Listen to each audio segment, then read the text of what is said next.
Hello, everyone. This presentation is on applications of CBCT integration in clear aligner technique. My name is Dr. Sandra Kong Tai. I'm a clinical assistant professor at the University of British Columbia, Vancouver, Canada, as well as an adjunct assistant professor at the University of the Pacific in San Francisco, USA. I received my orthodontic training at the University of Minnesota. I've been Invisalign certified since the year 2000, and today I'm a Diamond Plus provider who has treated 4,000 cases lifetime. I'm a diplomat of the American Board of Orthodontics and a member of Align Tech Global faculty. Primarily, I'm in private practice in Vancouver, Canada. I'm on the editorial board of the Journal of Aligner Orthodontics and Seminars in Orthodontics, and a reviewer for several dental journals. I'm the author of Clear Aligner Technique, which is now translated into 12 languages around the world. I also authored a chapter on clear aligner treatment in Graeber's Orthodontics 7th edition, as well as a chapter in Moyer's 58th Craniofacial Growth series titled Deep Bite Treatment with Clear Aligner Technique. I developed an online training program called the Orthodontic Mini Residency in Clear Aligner Technique, and today we have 605 students from 65 countries around the world. Here are some applications of CBCT integration with clear aligner technique. Positioning roots within the alveolar bone. For the longest time as orthodontists, we focused on moving teeth and we looked at roots on a 2D panoramic radiograph. But now with CBCT integration, we can look at roots from a three-dimensional perspective. I'm going to talk about minimizing fenestrations with CBCT integration, and the impact on moving impacted teeth on planning the biomechanics, sequence of tooth movements, and also using CBCT integration for placement. Let's first introduce the CBCT integration. How are we going to get it? When you fill in a prescription form on the Invisalign website, on this page where you upload the intraoral scan, there is a box at the bottom that says CBCT scan. When you click on that box, you can select the CBCT scan and you actually click on the blue box that says upload new CBCT scan, and you practically drag and drop your DICOM file into the box. Now, it takes some time to upload, maybe about 7 to 10 minutes. While you're doing that, you can open another window and work on another patient's chart until your CBCT upload is completed. Once your CBCT upload is completed, you want to click on the refresh button in the lower right-hand corner. So here's where you drag and drop the DICOM files.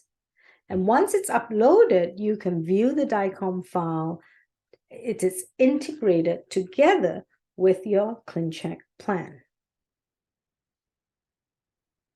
Now, how does Align Technology integrate the intraoral scan together with your DICOM file? Well, we have to collect two sources of information. In the upper left-hand side of the screen, you can see that we would capture an intraoral scan with your iTero scanner. At the same time, the patient is scanned with the CBCT machine, and this 3D CBCT DICOM file is generated. Now, when we give Align Technology the information from these two sources, meaning we upload the intraoral scan and we upload the DICOM file into the prescription form, the teeth on the intraoral scan are matched to the positions of the teeth on the CBCT. So the CBCT and intraoral data is fused to give us the ability to treatment plan the patient's case in the ClinCheck Pro 6.0 software. It gives us the ability to visualize the roots and the bone of the patient. Now, the roots of the patient with Align Technology CBCT integration are the real roots that you would see on the CBCT. This is not the case with every other type of software CBCT integration. So when an orthodontic provider whatever company it might be, whether they're offering fixed appliances or other clear aligner systems, tell you that they have CBCT integration in their software. A very key question to ask is, how do they do the integration? Are the roots of the teeth real roots or computer-generated roots? And how is this fusion between the intraoral data and the DICOM file done? So when your ClinCheck plan comes back, this is what it looks like. You'll be able to see the teeth and the roots, as well as the alveolar bone. So let's watch this video together. This is a first glimpse at the integration of CBCT with the ClinCheck software by Align Technology. You can see that the intraoral scan of the patient has been integrated with the CBCT. When we go to the roots icon in the menu bar and click on Hide All, we get the conventional view of ClinCheck. We can choose to show roots only, to show roots with semi-transparent bone, and to show roots and bone. As we play through the ClinCheck plan, we can see the teeth moving. As the animation shows tooth movement, the software at this point in time is unable to simulate alveolar bone remodeling, and so the alveolar bone will remain static from the CBCT that's taken, that's representative of the patient's dentition in stage 1. And so I hope you enjoyed this preview into the future evolution of clear aligner orthodontics. My name is Sandy Tai, and I was made to move. Now let's talk about a very important point here, which is that the alveolar bone is static on the CBCT and it doesn't move together with the teeth. Now, intraorally, we know that the bone remodels as the teeth move. Every jaw, whether it's the maxilla or the mandible, has two types of bone. The basal bone. The basal bone is the bone that will be left behind. Think of a dentalist patient who wears full dentures. They have a basal bone and they have an alveolar ridge, and the denture is made on top of that alveolar ridge. Now, that's the part of bone that we cannot change. But the alveolar bone is the bone that surrounds the root of the teeth. So the alveolar bone in this case is going to be static because at this point in time, we do not have enough research data to ascertain how much the alveolar bone will actually remodel to the teeth, even though we know that it will happen to a certain extent of tooth movement. However, if we move the teeth beyond the biological limits, then we will see things like fenestration and gingival recession, and the CBCT integration with ClinCheck Pro helps us to assess that probability. Now, how do I feel about the alveolar bone being static? As a clinician, I kind of like it because it gives me a point of reference as to how far I'm going to move the teeth. And if the software simulated the bone movement together with the teeth, and if that bone simulation is not based on real life research data, then what we see would be a computer fantasy. And we would have no concept that we're actually moving the teeth out of the alveolar bone. So at this point in time, until more research comes out that we can truly and scientifically estimate the amount of bone remodeling, I would prefer the alveolar bone to be static and for each individual clinician to use their judgment as to how much tooth movement away from that static alveolar bone they're going to be comfortable with. Okay, so having said that, let's lead up into the next point that we're going to talk about, which is positioning roots within the alveolar bone. Here's a tip on how to use your 3D controls together with your CBCT integration in ClinCheck. If you right-click, a different menu comes up and you can choose the right lingual view. This gives you a cross-sectional view of the incisors, and when it does, it helps us position the teeth within the alveolar bone as we torque the roots into their proper inclinations. I hope you enjoyed this micro tutorial. My name is Sandy Tai. Now, here you can see how useful it will be. So when you right-click, you can choose right lingual or you can choose left lingual.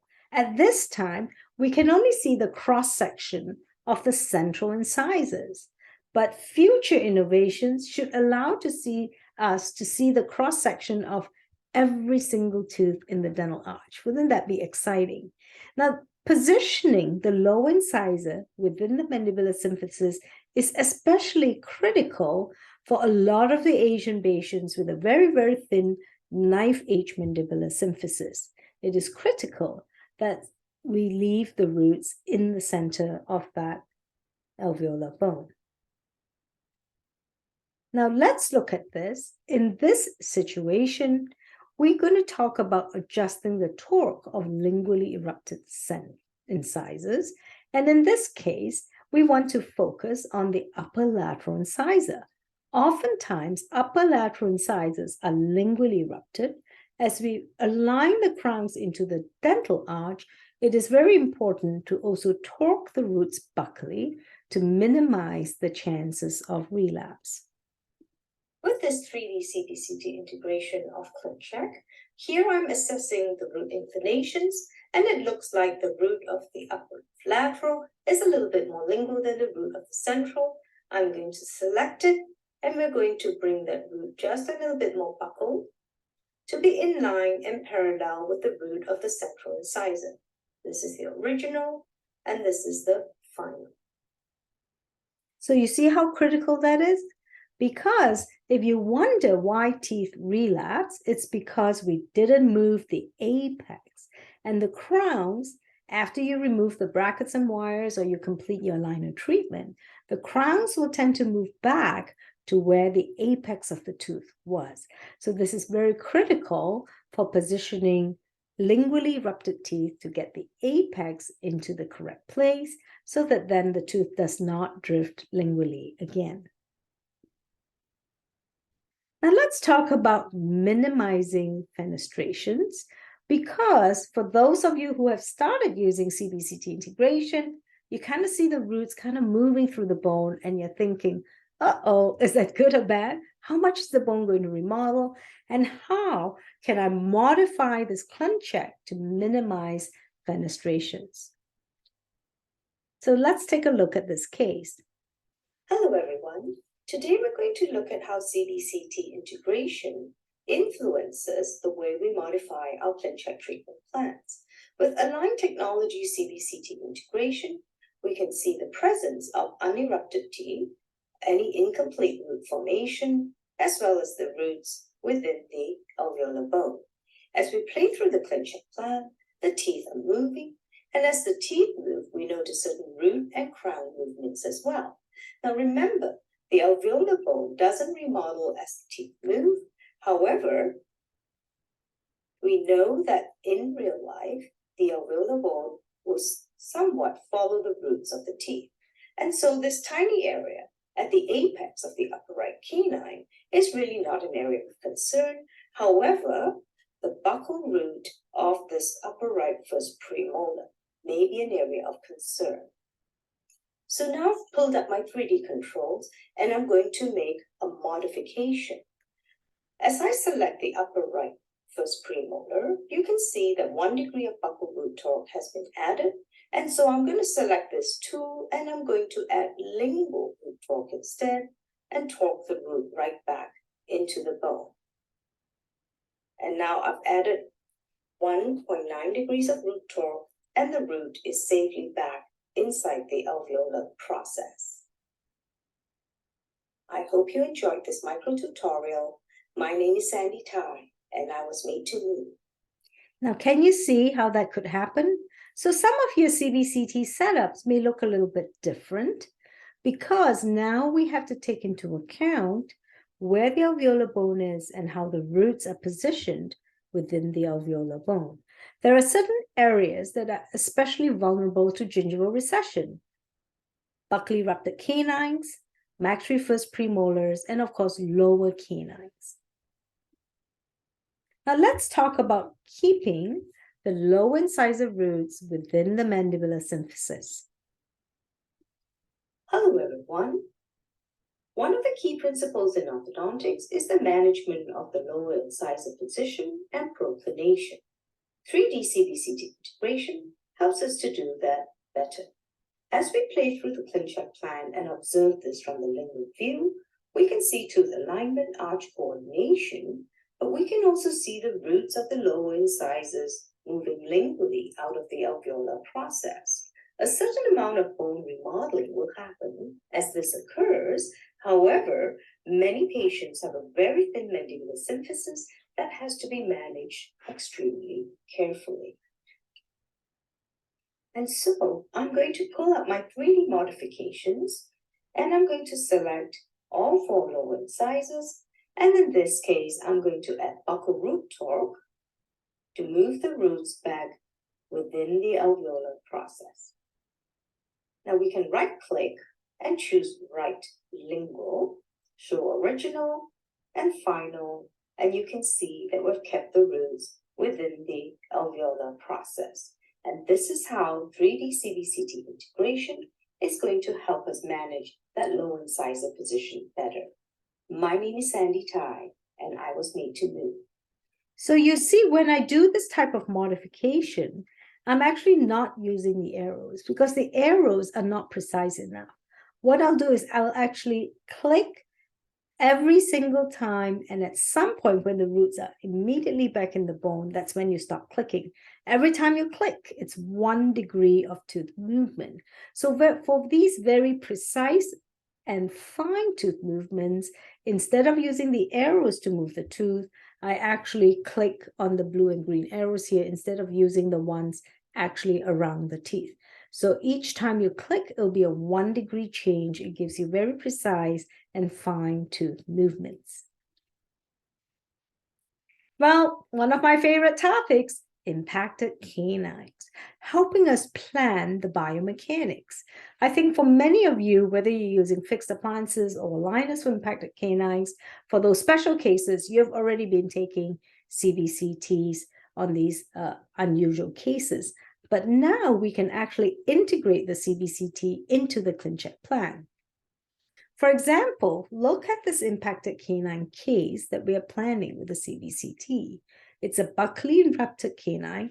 You can see actually that the crown is out of the bone, so it's not going to be that difficult to do the surgical exposure, but also there's a little bit of overlap between the canine and the lateral incisor. So when we're planning the tooth movements, of course, there are a couple of different plans. First one, of course, we talk about is attachment design, paying attention to the final occlusion, but also many of you have heard me speak on staging or sequencing the tooth movements. So when we stage the tooth movements and you have an impacted canine case, what Align technology will do is it will give you an eruption compensation.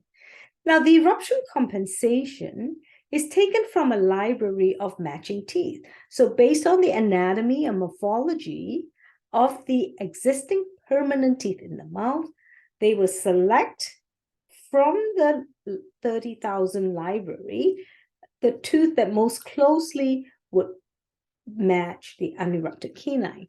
And of course, if you have a canine on the contralateral side of the mouth, you can ask for a mirror image on this side.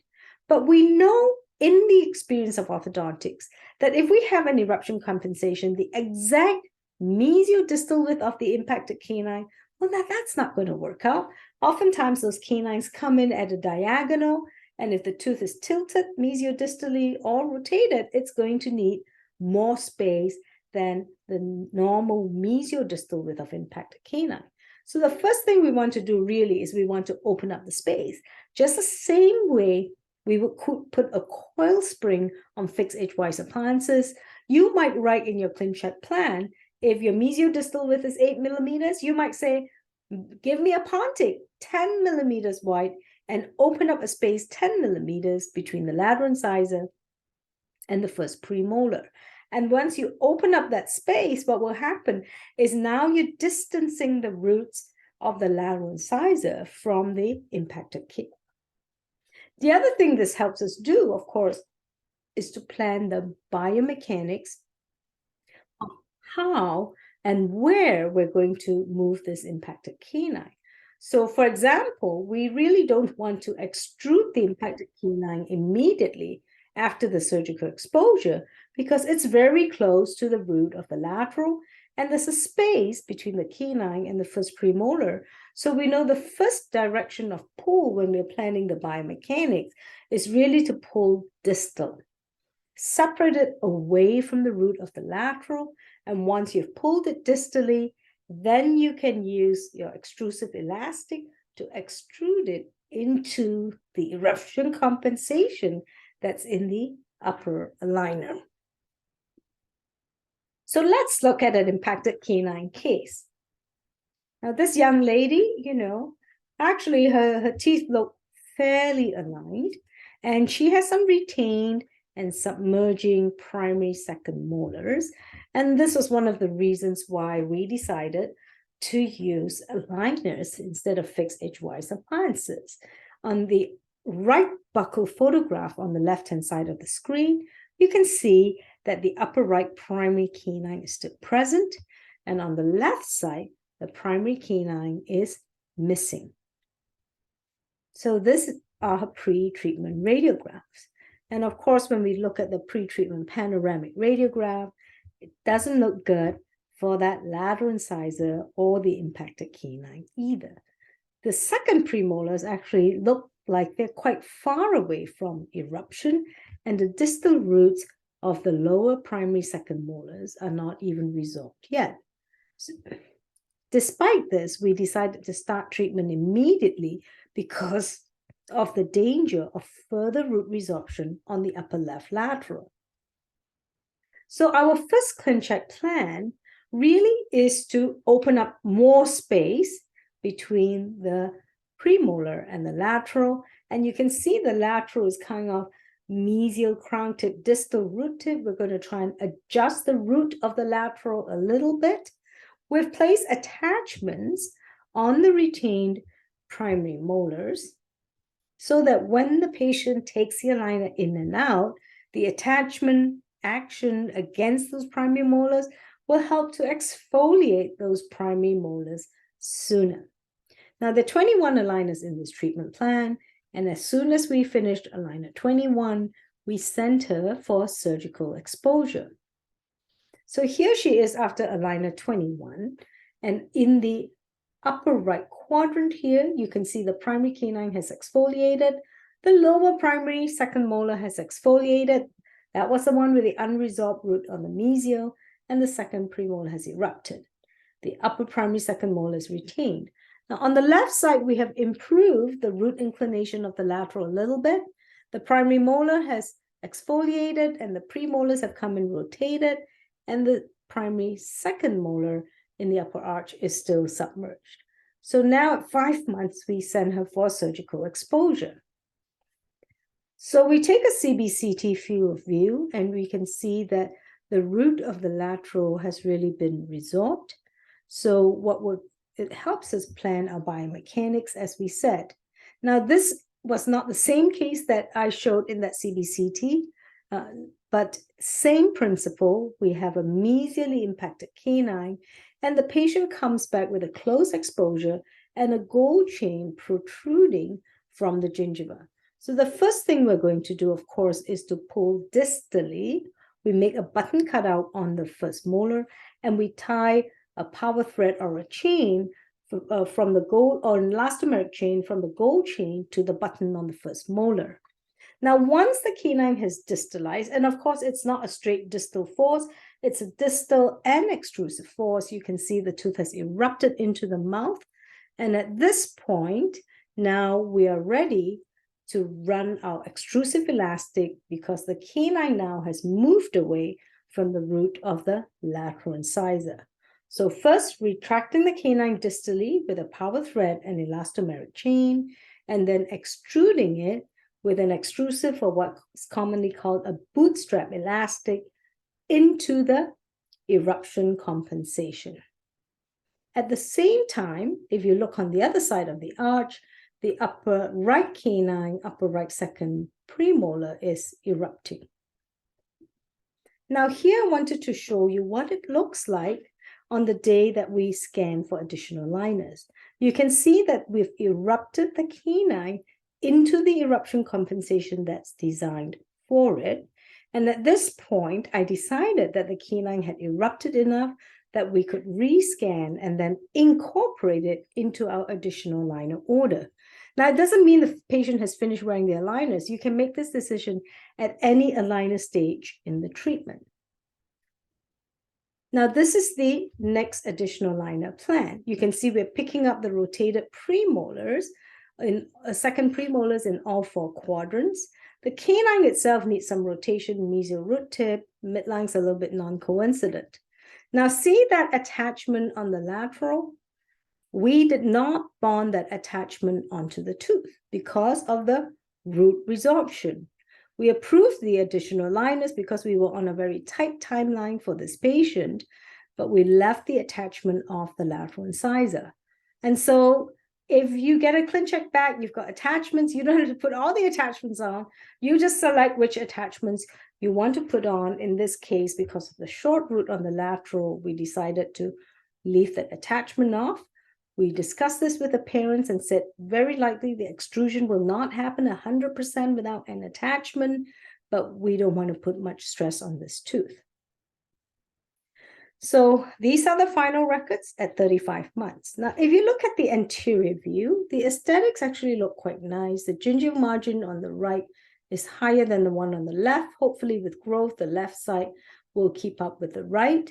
But from the left buccal view, you can see that there's a mild anterior open bite because the extrusion of the lateral didn't express itself 100% because we did not place an attachment on it to protect the root. But other than that, the upper and lower dental arches are very nicely aligned. The occlusion will probably settle, and we will keep taking photographs as the patient comes back for retainer checks. And so pre-treatment and post-treatment.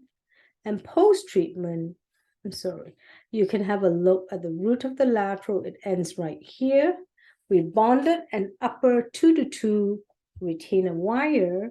And actually, when you look on this right side, there's a little bit of root resorption on the lateral root as well that was caused by the right side, but the right canine actually erupted spontaneously and did not require surgical exposure.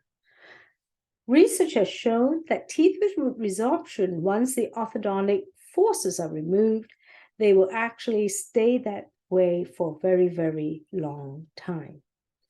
You can make Vivera retainers over bonded wires. So we bonded an upper 2-to-2 and then scanned and made this patient Vivera retainers.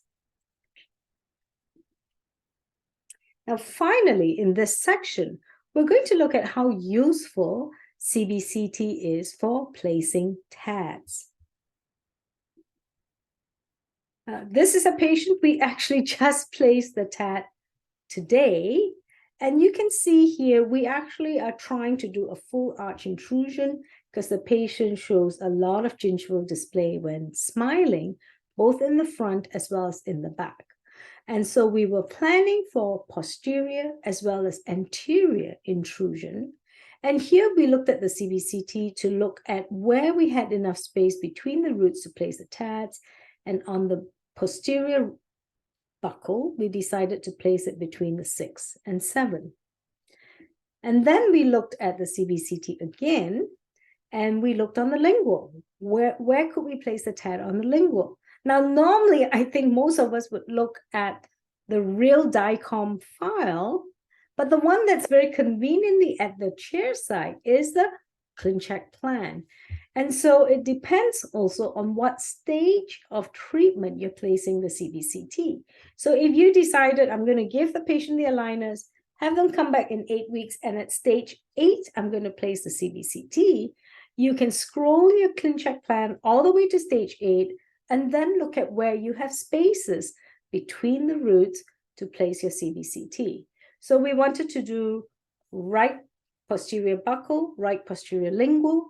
Patient will then sling an elastic from the buccal to the lingual TAD for posterior intrusion. And then anteriorly, for anterior intrusion, we could see that there was enough space between the roots of the centrals and the laterals, and that's where we plan to place the TADs. So I think most of you know I have 2 associates who work with me, and the younger associate and I reviewed the CBCT together, knowing that the patient was going to come in sometime during the day. And after looking at the CBCT, we agreed and we marked out these places where the TADs were going to go before the surgical appointment. So this is how we can utilize CBCT ClinCheck integration with TAD placement. And if you don't have enough space between your roots, you can play through the ClinCheck plan to a stage of treatment that you thought, okay, at this point, I've moved the roots enough that there's enough space between these 2 teeth for us to place a TAD.